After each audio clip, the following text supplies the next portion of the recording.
Alhamdulillah, wassalatu wassalamu ala nabiyyina Muhammad wa ala alihi wa sahbihi wa sallam.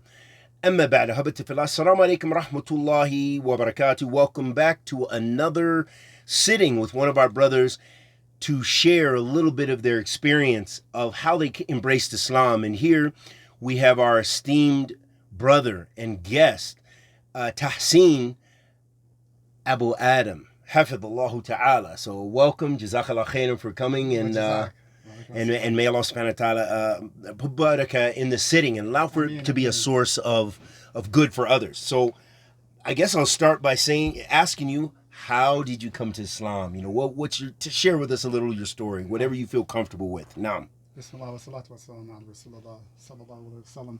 How did I come from Allah? To the religion, Allah guided me, but, that's the short answer, but I guess a little bit more longer explanation on that is it all started in high school. I went to this school called First Coast in Jacksonville, and, by that time I probably saw the life story of Malcolm X at that time. Most likely I probably had, or soon after that time. But I met somebody who actually was in the Nation of Islam during high school, and he just kind of caught my attention. He was very well mannered, and he seemed to kind of like sharp, and it just kind of sparked my curiosity. But then in another class, I met another brother who we actually became really, really good friends, and he was a Muslim. Mashallah. And he wasn't, I don't know how much his practice was, but he definitely knew more than I did, Yeah, right. But he did something that was amazing, even though maybe the dawah wasn't strong or anything. He took me to the Masjid, and that changed everything. And even though I don't have like some amazing story about how I became Muslim, one thing that I will never forget, when I used to go to churches, I used to hate when there used to be a time period and where if you were new to the church, you'll say, okay, all new people stand up, and then you would have to say something, or your parent would have to say something. And I never really liked that. Right. And I don't want to slam the church. Hey, peace to all the, to my Christian, neighbors and brothers and sisters out there in the world. But, I grew up in Catholic school, and when we used to go to churches, and even with family and stuff like that, there was just this feeling I never felt close to anything when I went there.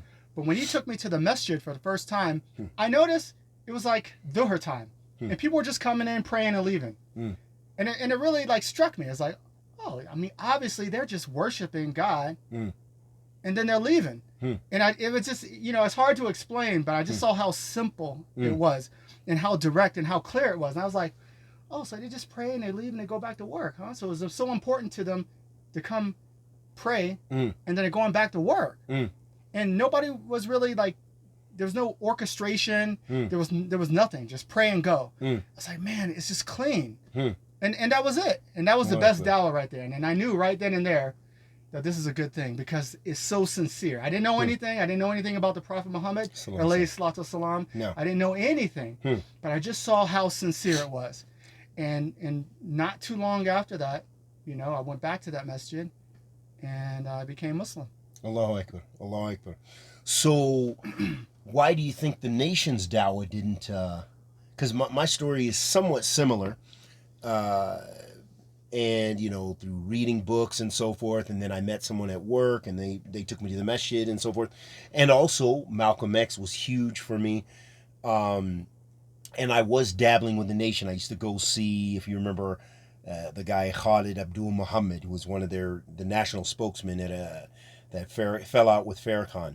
But I never found any spirituality there. It was just nationalism. It was like, and it was like for them, paradise was on earth and God was a man. So that never, that was unacceptable for me right from the get-go. So what about you? Why do you think the nation, with knowing that brother from the nation or the guy from the nation, why don't you think you followed that path? Alhamdulillah, I was actually interested in that a little bit. Right.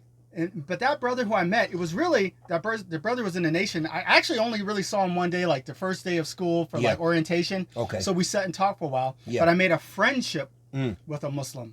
So that's what made the difference. And then I was kind of interested in like learning more about the nation stuff, and I actually asked that brother, "Hey, come with me. Let's go check out what some of the nation people do, and let's go there and let's see." He's like, "My father already told me about that. I ain't going." Yeah. I was like, "Come on, let's go, let's go. Yeah, I just want to hear what they have to say. Come with me, come with me. You know, my boy, I want you to come with me." No, I ain't going. We're good. My father already taught me. So I mean, it's like, okay, well, you know, I didn't really have any people around me, so I said, okay, well, I better just stick with this, you know, just the correct Islam according to, you know, the way it's supposed to be, and that's how it happened. That's how I never really went the way of the nation. If that brother would have the other brother who would have like really befriended me, or you know, we stayed in contact, maybe I would have been swayed. But just being in contact with the Muslim brother, that's what really kind of did it. And I was a person that would question things, because before, you know, what happened was, you know, my family, we were in the military. Okay. We were a military family, so we did some traveling. Like we lived in Korea, and then we moved to Washington D.C. on Bowling Air Force Base, and it was a Catholic school that I went to instead of like the public school, because public schools in Washington D.C. during that time was pretty crazy. And so my parents was like, I think we went to school like one day, and I think something happened, maybe with my sister or something. And even with me, very first day, it's just crazy. Inner city school in Washington D.C., crack epidemic, all that stuff. Yeah. So it was like, okay, you're gonna go to this Catholic school, and I remember just debating with, you know, with the priest, SubhanAllah, and just thinking about some of the things that they're teaching there. And even though like my arguments and things weren't really maybe deep or well formed, I just thought, man, just certain things for me personally, it just doesn't make sense, and I don't feel a connection. And I remember going there to the when they had mass. I think we had, I don't know if it was mass every day or every week or something like that, but I remember going and watching them. They put the little wafer in their mouth, and you know, I didn't feel any connection with anything. Everything was like formality. Yeah. And so I think by that time I probably considered myself, even though I probably didn't know the word, an athist. Okay, SubhanAllah. You know, I didn't know. I probably didn't know the word atheist. But I think that's probably what I was. I was like, nah, I don't believe it. But you know, I'm in school, and I'm just doing what I'm supposed. You know, I'm gonna do what I have to do. You know. Yeah. So that's how that was. Yeah, I was in a Catholic school for a minute too. Oh yeah. And yeah, it was different from our beliefs, but you know, my mother, and my grandmother, they wanted me to just, I guess, benefit from whatever discipline. Plus, it was a quality school. I mean, it cost money, private school, Catholic school. Right. So I think that was their perspective, and you know, wearing the little uniform and all that stuff. But you know, again, I always had a belief in the lordship of Allah Subhanahu wa Taala. So for me, I never went through that kind of phase of questioning Allah, but I never really accepted the Trinity and things like this. Right. So yeah. So then, what about? You know, so when you embraced Islam, did you find acceptance? And the community that you embraced Islam was it pretty diverse? Was it predominantly Revert, African American? Did it have immigrant community in America? You know, what's going on? What's happening in Florida? Well, for me in Jacksonville, Florida, during that time, I mean, I think Allah guided me to the best place for me at that time, and that was a Wharfdeen Muhammad Masjid. You know, because the brother was, you know, his father was upon, you know, the teachings of Wharfdeen Muhammad, and you know, me being an African American, I'm gonna fit in just fine there, you know, because it's a masjid that has a nationalistic kind of leanings, and but it's very kind of like American. Yeah, Islam, they say American Islam. Yeah. So I mean, for me, it was as it was a transition. It was good for a transition because I made good friends there, and they taught me my religion. I had some good mentors that taught me the concept of being clean and being a clean person, and seeing other young people that weren't out there like dating and doing type of stuff. They actually had morals. There was this brother that I met who his mother allowed him to him and his wife.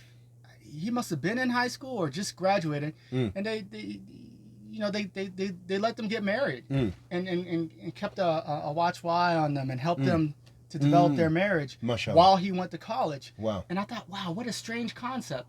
Hmm. But I was like, man, you know, so much less headache. Yeah. And, you know, maybe it wasn't the right way to do it or not, but, you know, what they said was, okay, let us get married, but let us just use things like contraceptives so we don't get pregnant at this time. But let's just stay away from the main fitness of the world, you know. Yeah. And I don't know if that was the best move to make or not, but that's what they did. But it looked like it worked out great for them. And so I started like having people like that in my life, and I was like, okay, I can, you know, I think I can get down with this and have this clean life and worship Allah and, you know, have these friends around me. Yeah. Because they had a good kind of like youth organization where, you know, they would just do things together. You know, they would go out together. They would have barbecues all the time. And so I had that real friendship. So, yeah, I had that good connection. And at that time, that's what I needed. Yeah. Eventually, I kind of needed some other things, and I kind of went other directions to get those things. But at the time, that's what I needed, and I had that brotherhood, and I was accepted very well. Alhamdulillah. So then how did you, you know, come to the sunnah, so to speak? How were you invited to the sunnah, you know, going from the war deen? Because that is, in reality, is a big transition, because a lot of the war deen communities we already know, especially in the past, you know, they were a step from the nation. They were in the fold of Islam mostly. He had some beliefs that were contradictory to Islam and Aqidah, the creed of Islam. But with that being said, you know, that community in general was trying to, with their nationalism and so forth, trying to move closer to Sunni Islam or the Sunnah and things like this. So how was your, you know, what was your introduction to go outside that community? Well, at that time, I was, so I first learned about Islam, really started going to the Masjid and stuff at 9th grade. But then what happened was, I ended up getting in a fight with somebody in school. And then on the school bus back home, I got in another fight. And with a different person, not connected to that one, but him just talking about it. And then he ended up pulling a gun on me. Subhanallah. After we got off the school bus. So, you know, my mom was like, okay, we gotta go to another school. We gotta do something else. And and I know I'm kind of going back, but I'm just kind of like setting the stage there. So I ended up going to this different school, different people, different things. And then what happened was, being away from that Muslim, you know, I kind of strayed away from the religion, you know, because it's just me. I didn't know any other Muslims because that was one school. Right. So now I'm kind of by myself. I strayed away.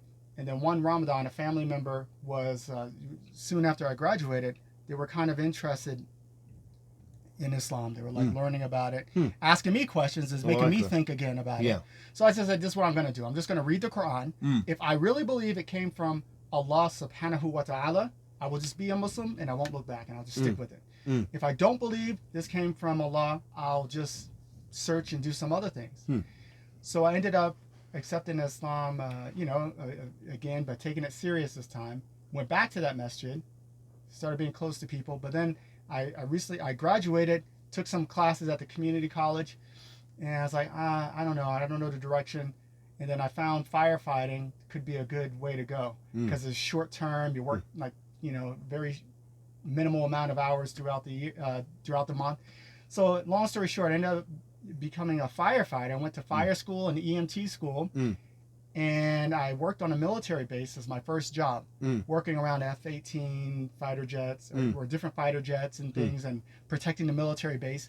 And from that job, we already knew that job was going to come to an end because they were closing down a lot of military bases during this time. This was like 98. Okay. So I already set myself up to look for other jobs.